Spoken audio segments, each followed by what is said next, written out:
아멘. 여러분, 한 가지 일을 지속적으로 또 반복적으로 계속 끝까지 하는 것은 쉽지 않습니다. 그러나 너무너무 중요합니다. 우리 2000년 1월 달부터 청년들을 하고 지금까지 제가 지금 묵상을 하고 있습니다. 한 6명 정도가 지금 하고 있는데 매일 같이 하고 있어요. 안 빠지고. 물론 저는 안 빠졌지만 쟤네들은 중간중간 빠지고 했습니다. 그렇지만 빠지더라도 청년들과 2년간, 만 2년간 이렇게 묵상을 하고 있다는 것은 대단합니다. 저는 아주 자랑스럽고 저들을 축복합니다. 중요합니다. 근데 문제는요, 어떤 일을 반복적으로 지속적으로 하다 보면 익숙해지고 맙니다. 익숙해지면 긴장감이 떨어집니다.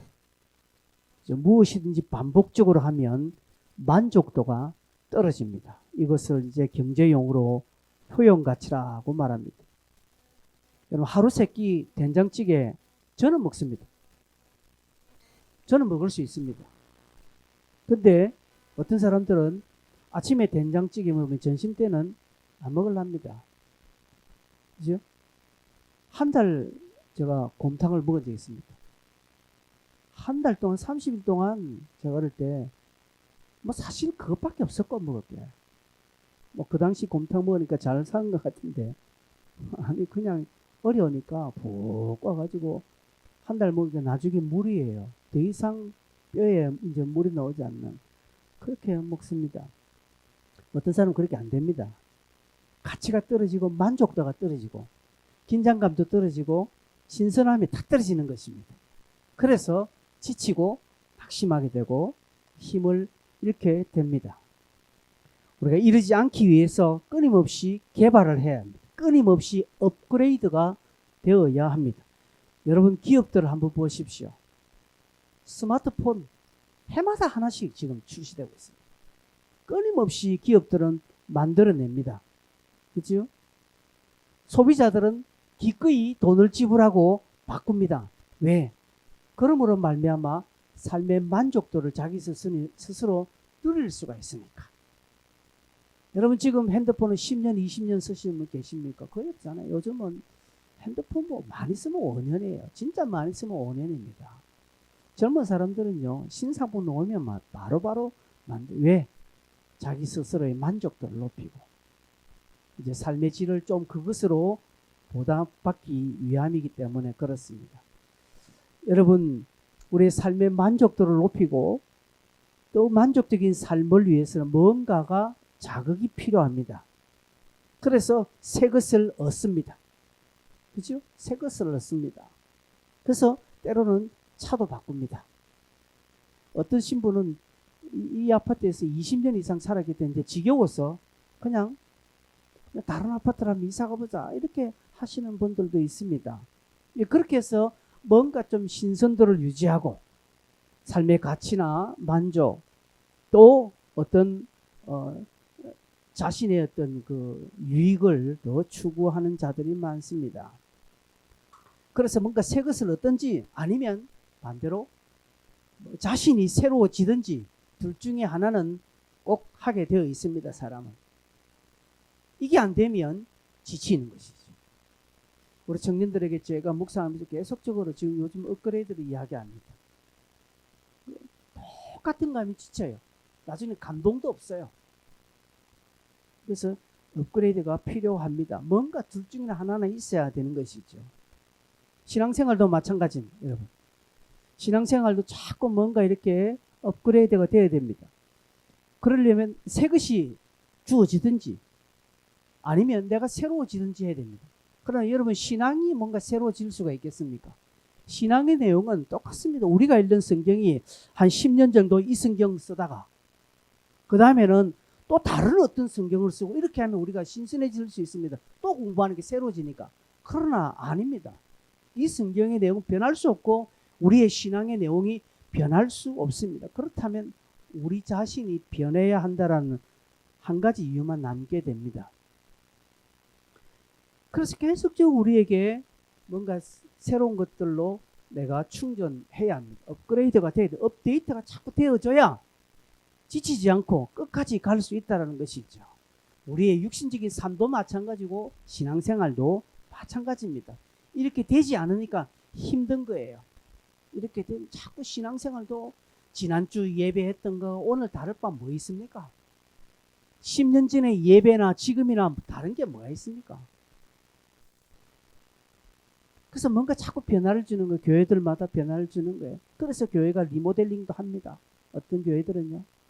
막 그렇게 해서 뭔가 변화를 주는 것이죠. 뿐만 아니라 우리가 수련회를 하고 부흥회를 합니다. 그죠? 그렇게 부흥회를 해서 뭔가 우리 자신들 새로워지도록. 제가 오늘 오후에 동네제일교회 가는 것은 지금 헌신 예배하는 교회 아무도 없습니다. 지금 어느 때인데 지금 외부 강사 불러요. 근데 이 교회는 특단의 조치를 하는 거예요.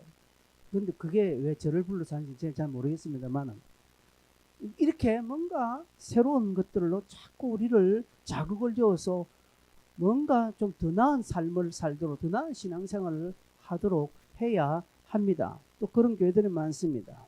그러면 여러분 어떻게 하면 우리가 끊임없이 새로울 수가 있을까요?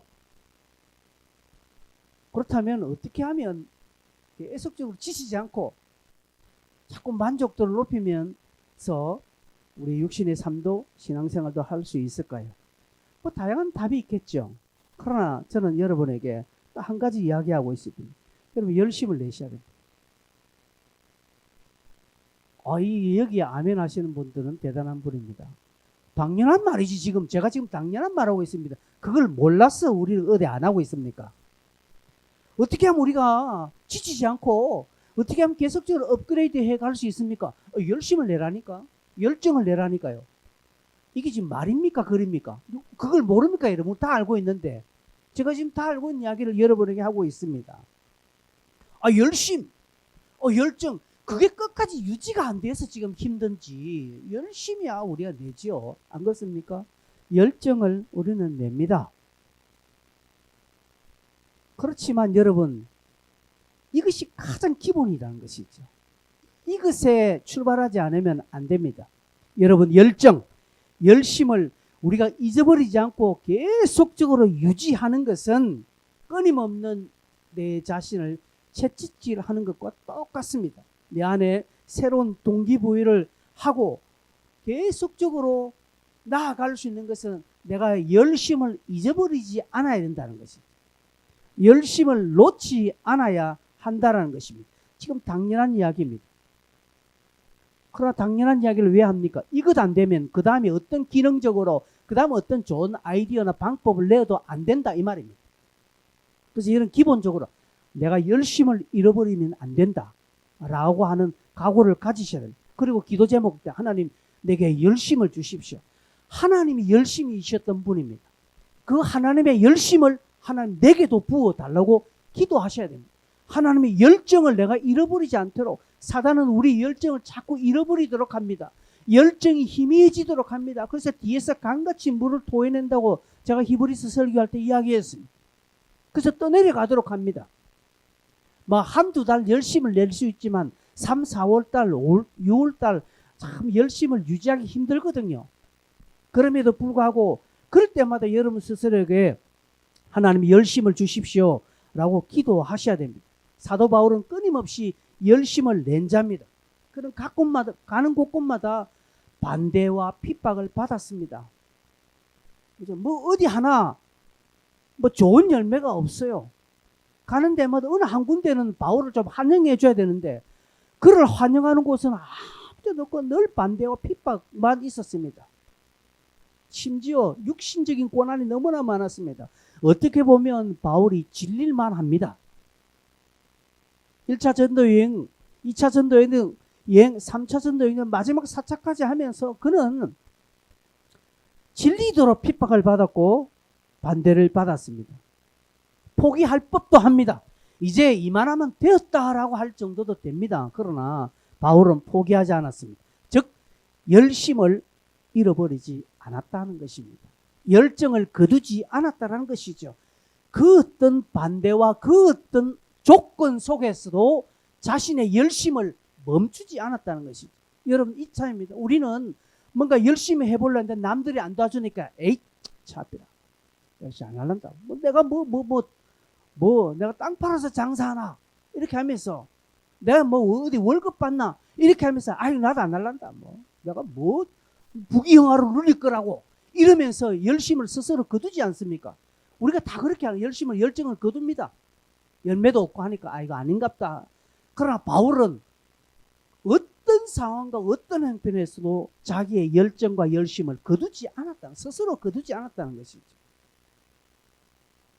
여러분 스스로 우리 스스로가 열심과 열정을 거두지 않고 내는 것은 신앙의 만족도를 높이는 중요한 행위입니다. 교회 생활에 재미를 낼 수 있는 것도 이것입니다. 그렇다면 여러분 열심, 열정을 어떻게 하면 유지할 수 있을까요? 여기서 이제 방법이 나갑니다. 꼭 기억하십시오. 절대로 내 스스로 열심을 거두지 않겠다. 절대로 내 스스로가 열정을 내가 포기하지 않겠다는 이것만 있으면 됩니다. 이제 여기에서 출발하는 거예요, 우리가. 그럼 어떻게 하면 열심을 계속 유지할 수 있을까요?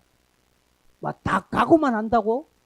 내 스스로 막 혀를 깨먹는 막 결단을 한다고 되겠습니까? 아니라는 것이죠.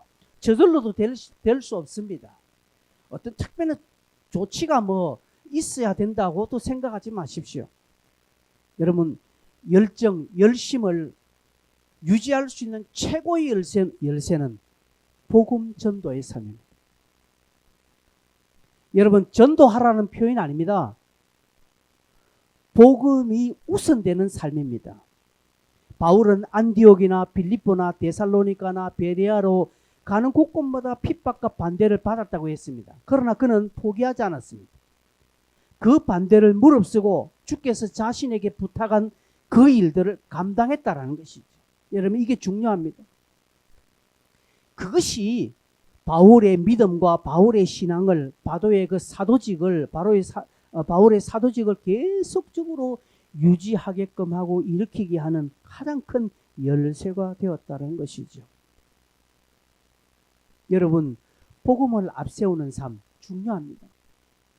복음 전도의 삶은요 가장 핵심입니다. 여러분 우리가 이 열쇠를 사용하지 않아서 그렇지 이 열쇠를 사용하면 줄줄이 사탕으로 되어지는 일들이 너무 많습니다. 이게 가장 핵심이라는 것이죠.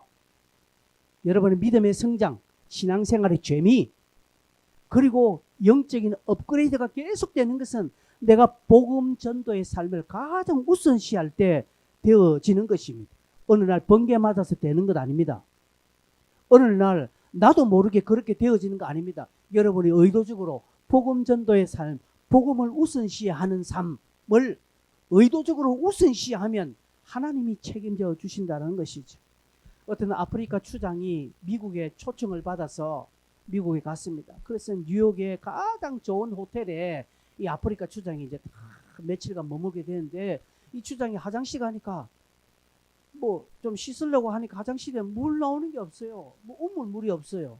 그래서 어느 수도꼭지가 있어 그걸 탁 트니까 물이 확 나오는 거예요. 신기하다. 그걸 잠그니까 물이 안 나오고 또 여니까 물 나오고 너무 신기해서 나중에 고국으로 돌아갈 때 그 수도꼭지를 막 어째 수도꼭지를 갔다는 거예요. 왜? 자기 고향 가서 이걸 꽂아가지고 틀면 물이 나오는 것을 생각. 여러분 이런 어리석은 짓을 우리가 하고 있다니까. 나옵니까? 안 나오잖아요. 방금 크게 웃으셨는데 우리가 그렇게 살았어요. 여러분 이 복음 전도의 삶은 없고 수도꼭지만 우리는 구하고 있는 거예요. 수도꼭지에 내 어떤 물질을 집어내서 털면 돈이 나옵니까? 수도꼭지를 내 건강이 딱 집어내서 털면 건강해집니까? 아니요. 절대 그렇지 않습니다. 근원이 해결돼요. 우리의 삶에 근원이 해결되는 것 중요합니다. 이게 뭡니까? 복음 전도의 삶이라는 것이죠.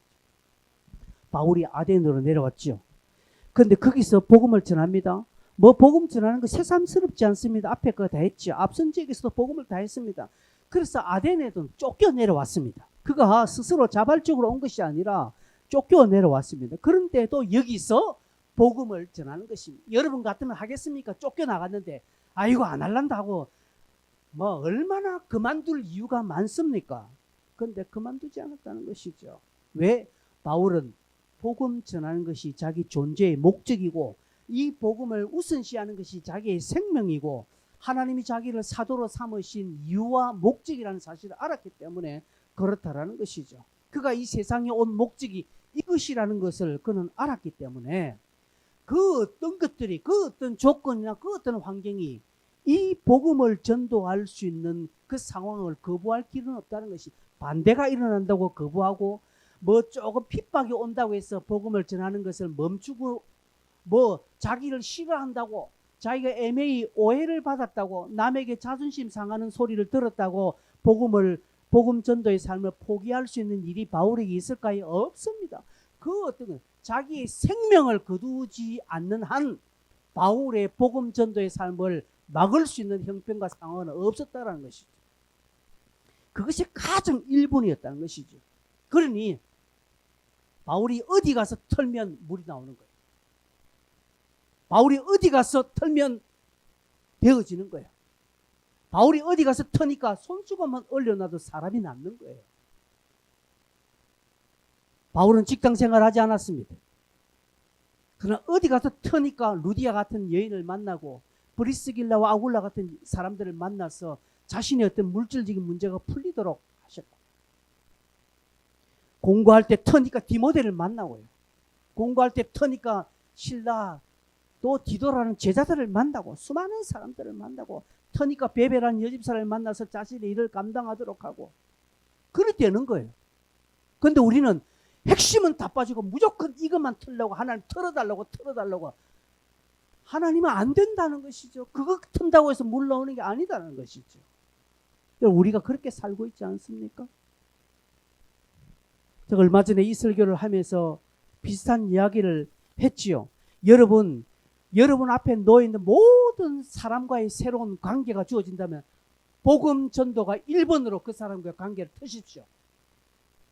이거 안 틀고 한 1년 지나서 내 교회 다니는 거 니 몰랐지? 이렇게 하면 꽝!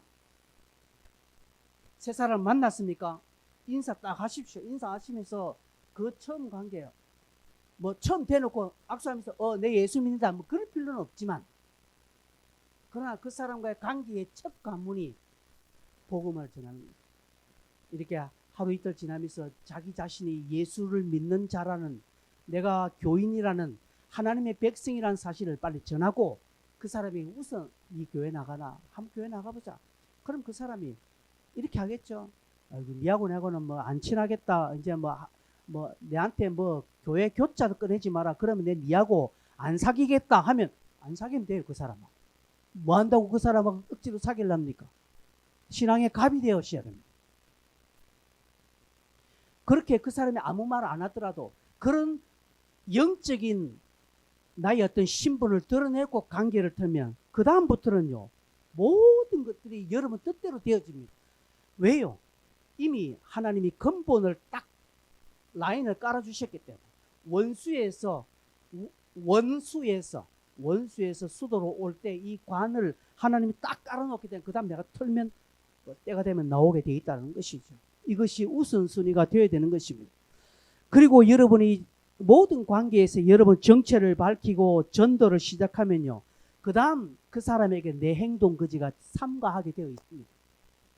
이미 내가 예수 믿는 자라고 터나왔는데 내가 어떻게 그 사람 앞에서 술을 마시고 담배를 피며 내가 어떻게 그 사람 앞에서 행동을 방자히 하겠으며 내가 어떻게 그 사람 앞에서 신앙을 대충 하겠습니까? 못합니다. 요거도 묵지요. 이 나이롱이라고. 그런 소리를 안 듣기 위해서 스스로 경건을 찾게 되는 것입니다. 그래서 여러분 어느 상황에서 여러분이 먼저 복음 전도의 삶을 하면 신앙의 안전장치를 깔아놓게 되는 것입니다. 안전해집니다. 보호받습니다. 여러분 스스로가 경건의 훈련을 그렇게 해서 하게 되는 것입니다.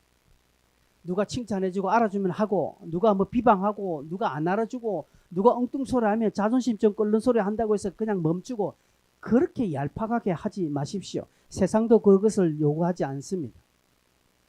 어떤 상황에도 굴하지 않는 바울같이 죽음 외에는 이 복음 전도의 우선의 삶을 멈출 길이 없다라고 여러분 스스로 딱 고백하시기를 바랍니다.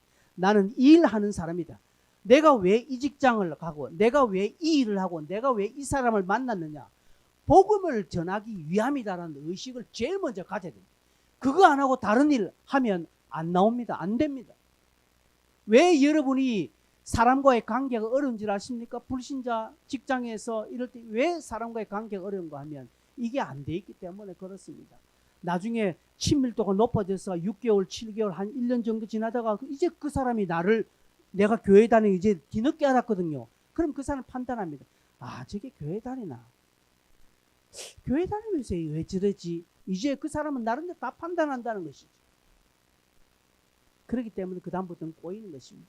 그 다음부터는 내가 기도하면 놀립니다.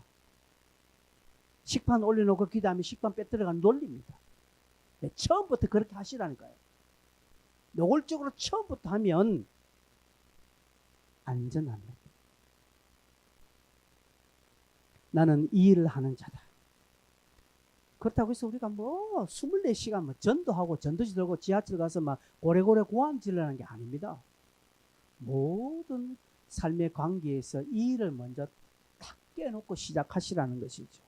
하나님은 그것을 기뻐하는 것입니다. 바울은 아덴에서 많은 사람들과 변론합니다. 데살로니가에서도 변론하고 강론했습니다. 그러나 바울은 이곳에서 아덴 사람과의 변론을 했다라는 표현을 하고 있습니다. 이것은 그의 복음 전도의 스타일입니다. 바울은 어떻게 전도를 했습니까? 고린도서 9장 20절에 늘 이렇게 그는 전도했습니다. 유대인들에게는 유대인과 같이, 율법 아래에 있는 자들에게는 내가 율법 아래에 있지 아니하나 율법 아래에 있는 자같이 된 것은 율법 아래에 있는 자들을 얻고자, 즉 헬라인에게는 헬라인의 모습으로, 유대인에게는 유대인의 모습으로, 율법 아래에 있는 자에게는 내가 율법 아래에 있는 자같이, 이방인에게 또 이방인처럼 그렇게 아주 다양하게 바울은 어딜 가나 그것을 먼저 시작했다 이 말입니다. 바울은 특공대로 살지 않았습니다. 바울은 어디 가든지 딱 복음을 전도하는 자라는 사실을 딱 깨놓고 모든 관계를 시작했다는 것이죠. 하나님은 그것을 기뻐하십니다. 그러면서 아덴 사람들과의 대화를 하죠. 오늘 본문에 보니까 아덴 사람들은 특징이 있습니다. 첫째로 철학적인 사고를 하는 사람이고 아주 변론을 좋아하고요.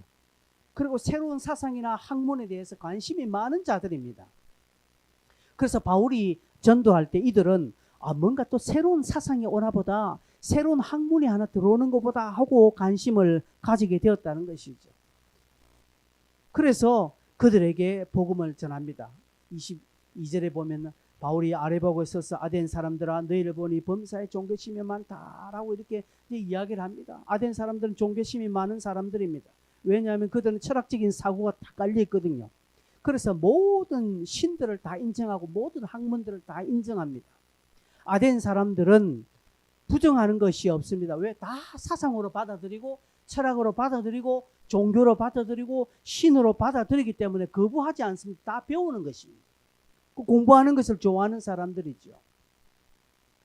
18절에 나오는 에피쿠로스와 스토아 철학 사상을 다 받았기 때문에 모든 것을 다 받아들입니다. 그래서 어떤 바울이 보니까 어떤 우상이 하나 있는데 그 우상의 그 제단의 이름은 알지 못하는 신이라고 이렇게까지 이들은 적어 놓을 정도로 아주 종교심이 많은 사람들입니다. 신들을 인정하고 학문적인 영역에서 이 종교를 배우려고 하다 보니까 바울의 전도도 아주 술술술술 풀려 나갑니다. 왜냐하면 바울의 전도를 학문으로 봤기 때문에, 새로운 사상으로 보았기 때문에 아덴에서는 배격하지 않습니다. 핍박이 없습니다. 그러나 큰 열매는 없죠. 물론 맨 마지막 보니까 아레오바고 갈리 디오누시오 다말이라 하는 이런 여자들을 또 얻게 되기도 합니다. 그러나 문제는 잘 보셔야 됩니다. 여러분, 바울은 앞전에 있는 수많은 도시에서 매맞고 핍박받고 고난 가운데 쫓겨 내려오다시피 아덴에 왔는데 여기서 좀 한숨 돌릴 때도 됐습니다. 여기서 아덴에서는 쉬어가는 페이지로 할 수 있으나 끝까지 복음을 전한 이유가 뭡니까? 자신을 성장시키고 자신의 믿음을 업그레이드 시키는 것은 복음을 전하는 것 외에는 없다는 것을 알았기 때문에 그렇습니다. 여러분도 그렇습니다. 여러분 이것을 먼저 한번 감당해 보십시오. 목사의 설교 100번 듣는 것보다 낫습니다. 여러분 실제로 한번 복음을 전해 보십시오. 그때 얼마나 힘이 생기는가, 스스로 얼마나 보람을 가지게 되는가.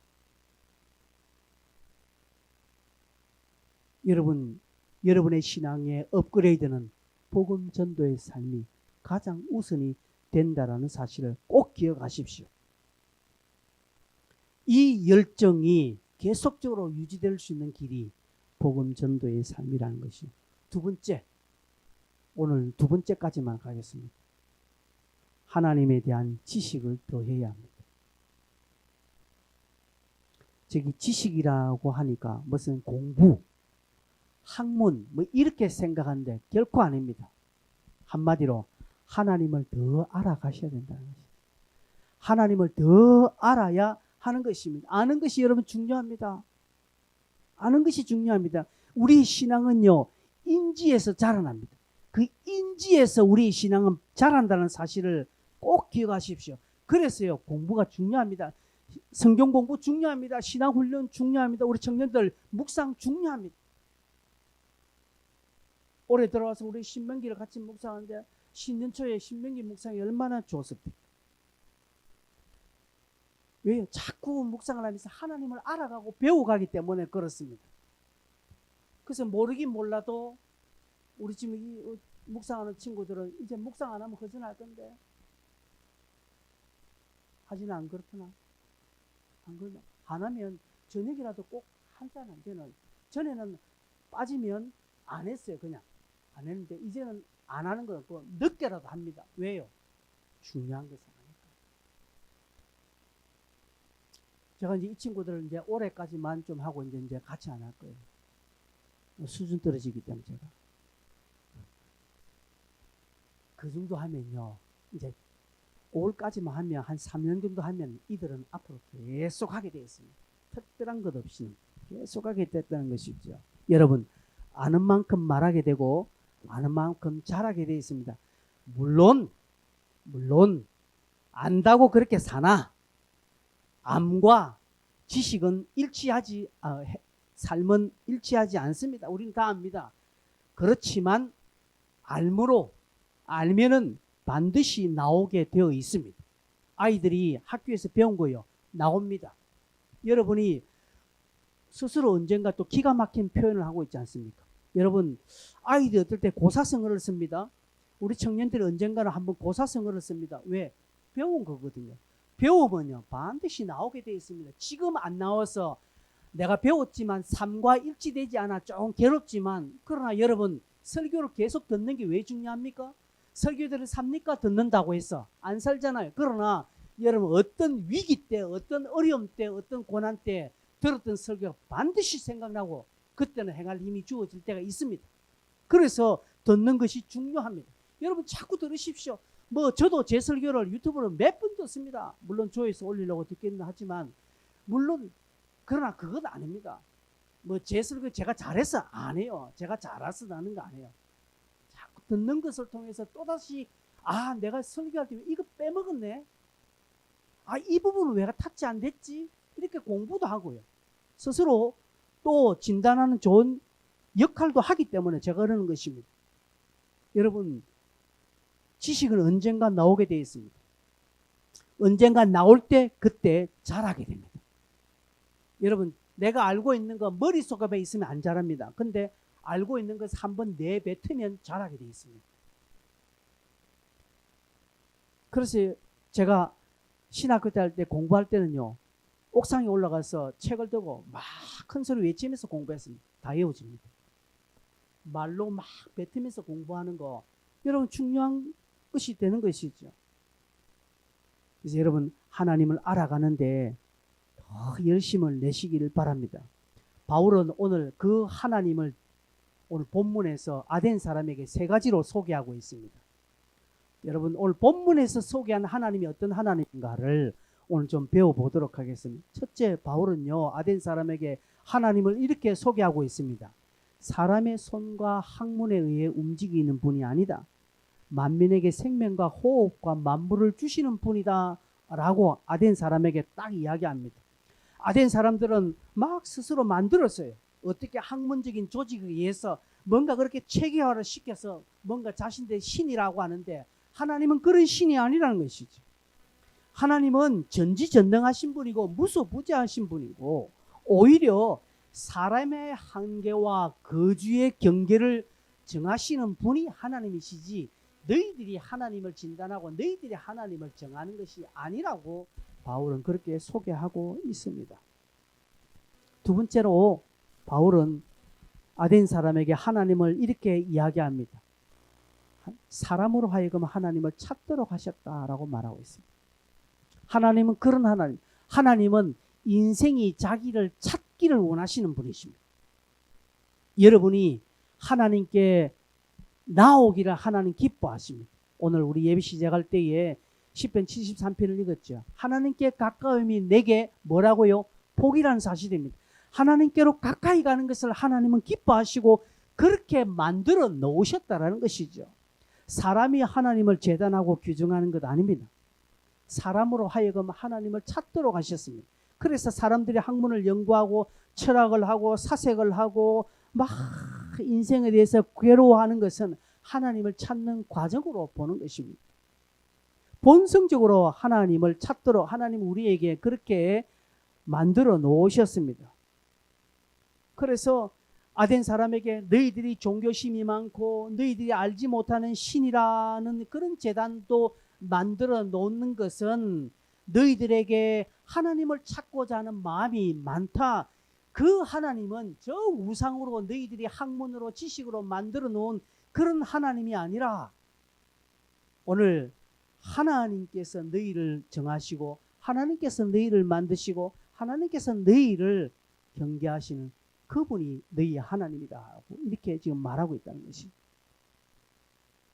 그 다음에 세 번째로 31절에 보면 심판하시는 분이라는 사실입니다.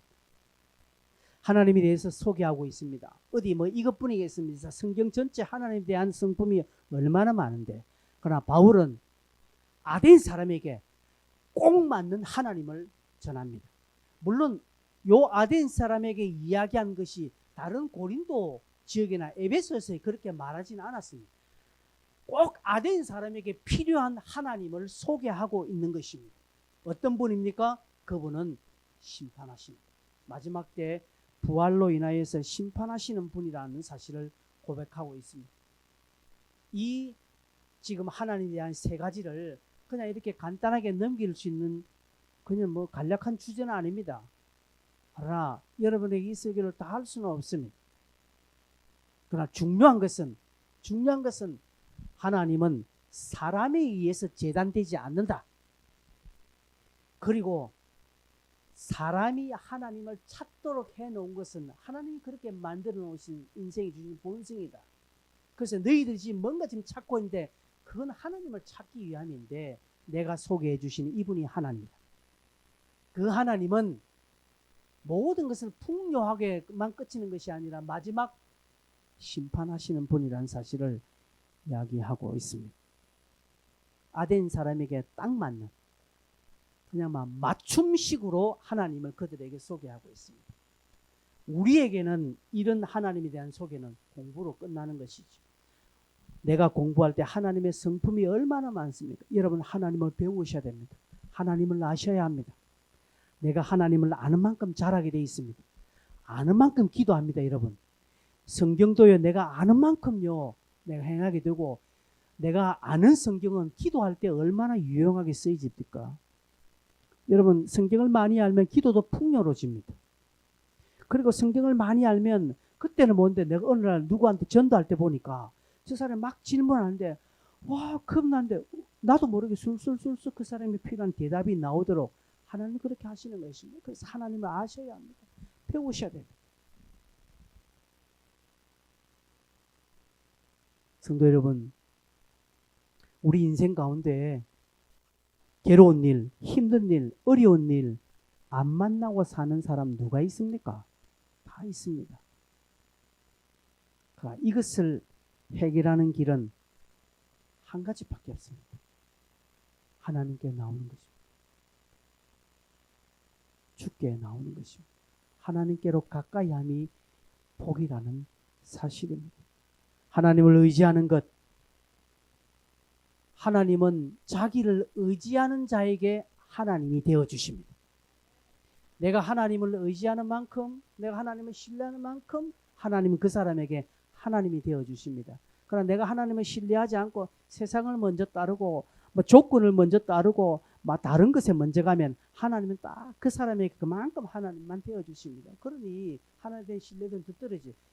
떨어지니까 더 안 하고 안 하니까 더 안 되고 하니까 신앙이 떨어지고 결국은 낙심하는 것입니다. 또 반대로 하나님을 더 알아가니까 하나님 그만큼 하나님 되고 그만큼 하나님 된 것을 발견하니까 또 더 알아가고 그러다 보니까 하나님 더 경험하게 되고 그러다 보니까 이 사람은 계속적으로 업그레이드가 되어지는 것이죠. 업데이트가 되어지니까 그거 얼마나 잘 돌아가는지 모릅니다. 팽팽팽팽 돌아갑니다. 여러분 컴퓨터와 소프트웨어가 딱딱 사양에 맞아야 됩니다. 오늘 제가 주보에도 그렇게 쓰겠습니다. 버전이 안 맞으면요 안 돌아갑니다. 저 컴퓨터 사양에 맞는 소프트웨어가 딱 들어가야 팽팽 돌아가는데 이게 너무 뛰어난 것이라든지 이게 너무 정말 1990년 제품이라면 안 되어진다라는 사실입니다. 여러분 2022년도에 하나님이 요구하시는 우리의 사양이 있습니다.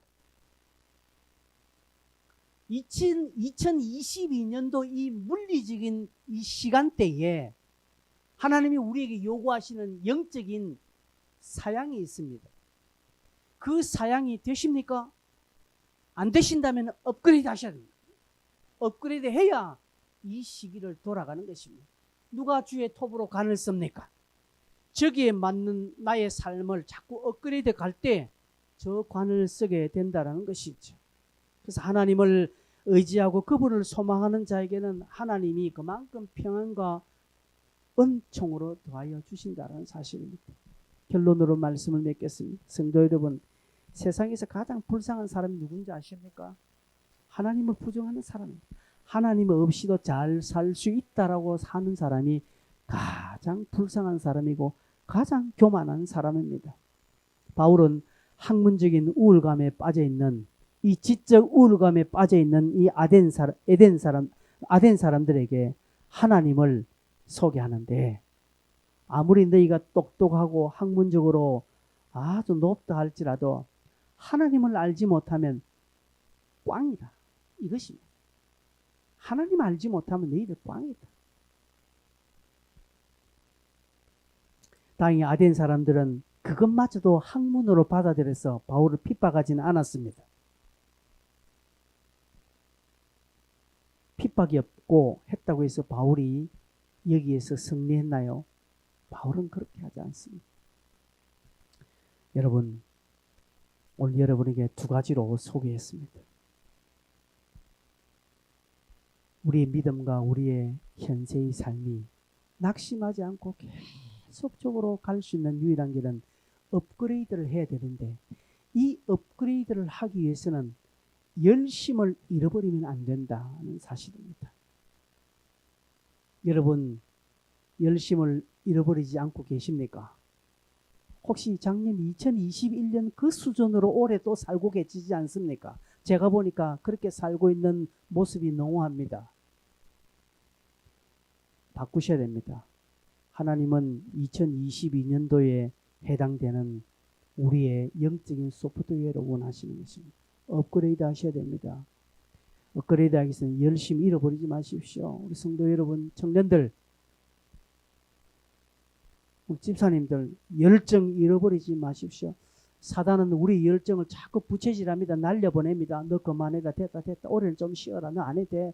자꾸 이렇게 이야기합니다. 어제 기도했다. 어제 이빠이니 기도하대. 오늘 좀 쉬어라. 안 하고 자꾸 부채질합니다. 아니요. 그 말 듣지 마십시오. 계속적으로 열심을 내십시오. 계속적으로 그래서 기도할 때마다 이렇게 하나님이 열심 잃어버리지 않게 해주십시오. 내게 열정을 허락해 달라고 늘 기도하셔야 됩니다. 여러분, 이 세상도요, 우리 직장에도 열심히 있고 열정 있는 사람들을, 패기 있는 젊은이들을 좋아하는 거지 않습니까? 그렇습니다. 우리도 열정을 가져야 되는 것입니다. 그렇다고 해서 열정이 그럼 저절로 되어집니까? 내가 기도 몇 번 한다고 해서 열정이 그냥 배터리 충전되듯이 되어집니까? 아니라는 사실입니다.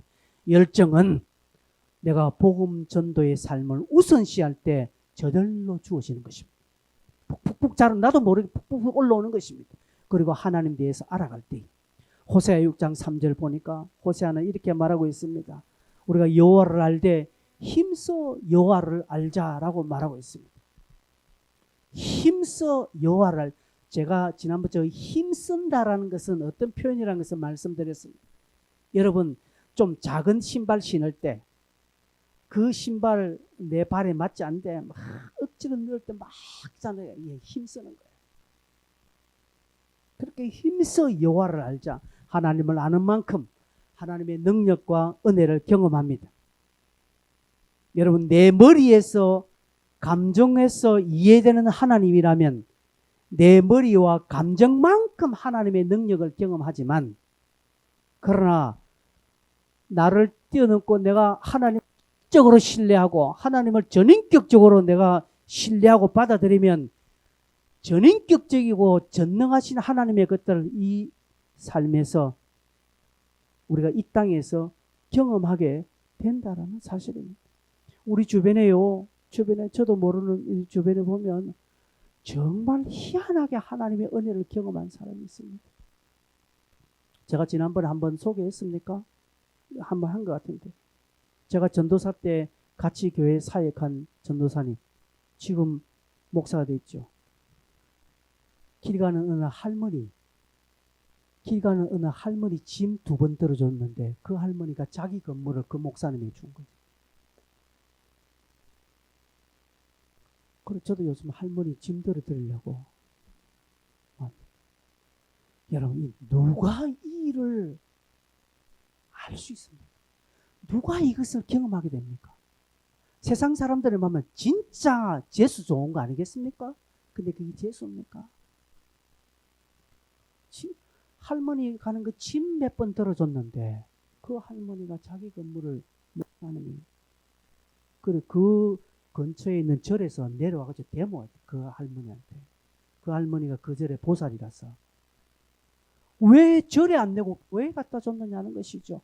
그 할머니들 어떻게 알겠습니까? 하나님이 그렇게 하셨는데. 우리가 이런 이야기 들으면 왜 우리에게는 안 일어납니까? 이렇게 할 수 있겠지만 그거는 아니에요. 하나님 주권인데. 근데 그런 하나님을 경험한다라는 것이죠. 왜요? 그때 제가 아는 그 전도사는 믿음이 컸습니다. 그때 양지중 중앙교회 그 전도사님은 조현수 전도사님인데 그분 믿음이 상당히 컸어요. 스케일이 달랐어요. 기도도 얼마나 열정적으로 하는지 모릅니다. 새벽에 기도하면 이웃집 사람들이 와서 입을 덮어 너무 크게 하니까 그 정도로 열정있게 하시는 하나님이 그만큼 채워주시는 것입니다. 말씀 맺습니다. 2022년 영적으로 업그레이드해 갑시다. 영적 만족도를 여러분 스스로 높이십시오. 열정과 열심 잊어먹지 마시고 복음 전도의 삶을 늘 우선시 여기고 하나님에 대해서 알아가십시오. 하나님이 그만큼 여러분에게 하나님이 되어 주실 것입니다. 같이 우리 한번 통성으로 한번 기도할까요? 어떻게 기도하시겠습니까? 열심 달라고 기도하십시오. 하나님이 열정 주십시오. 내게 올 2022년도 이 시간에 걸맞는 나의 영적 사양이 되게 해달라고. 버전이 다르면요 안 돌아가요. 그래서 업그레이드 시켜야 됩니다. 버전 업 해야 합니다. 그래야 돌아가는 것처럼 하나님 열심 주시고 내가 앞으로 모든 관계의 첫 번째는 복음으로 그 관계를 열겠습니다. 그리고 하나님 더 알아가겠습니다. 성경을 읽고 공부하여서 하나님 더 알아가서 아는 만큼 하나님을 경험하는 복을 허락해 달라고 같이 한번 통성을 한번 주여 한번 하고 외치고 기도하겠습니다. 주여, 하나님 아버지 감사합니다.